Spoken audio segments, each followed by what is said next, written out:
নমস্কাৰ আপোনালোক সকলোকে মোৰ ইউটিউব চেনেল ডিপি ইনফো ইণ্ডিয়াৰ এই গুৰুত্বপূৰ্ণ ভিডিঅ'টোলৈ স্বাগতম জনাইছোঁ।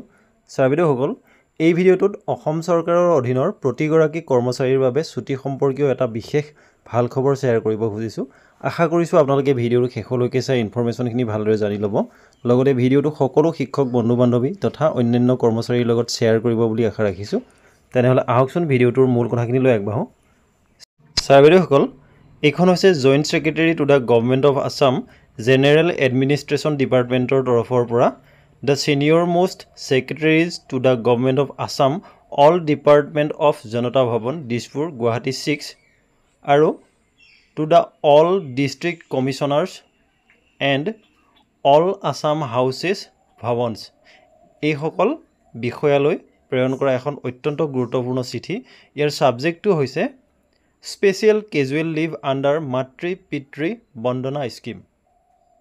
চিঠিখনৰ মূল বিষয়টো হৈছে অসম চৰকাৰে ঘোষণা কৰা অনুসৰি কৰ্মচাৰীসকলৰ বাবে যি স্পেচিয়েল কেজুৱেল লিভৰ ব্যৱস্থা কৰা হৈছিল মাতৃ পিতৃ বন্দনাৰ বাবে, এই বছৰ অৰ্থাৎ 2024 বৰ্ষৰ বাবে কৰ্মচাৰীসকলৰ এই স্পেচিয়েল লিভ লোৱাৰ দিনকেইটা হৈছে 6 আৰু 8 নৱেম্বৰ।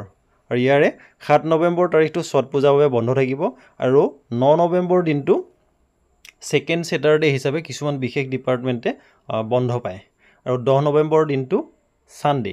সেয়েহে 6ৰ পৰা 10 নৱেম্বৰলৈ কৰ্মচাৰীসকলে মাতৃ পিতৃ বন্দনাৰ বাবে এই ছুটিকেইটা লাভ কৰিব পাৰিব। আৰু ইয়াৰ বাবে অসম চৰকাৰৰ এটা বিশেষ পৰ্টেল মাতৃ পিতৃ বন্দনা .assam.gov.in এই পৰ্টেলত গৈ কৰ্মচাৰীসকলে আবেদন কৰিব লাগিব, এপ্লাই কৰিব লাগিব।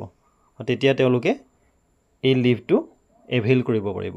গতিকে ছাৰবিদেউসকল, এই গুৰুত্বপূৰ্ণ কথাখিনি এই ভিডিঅ'টোৰ জৰিয়তে অতি চমুকৈ জনাবলৈ চেষ্টা কৰিলোঁ।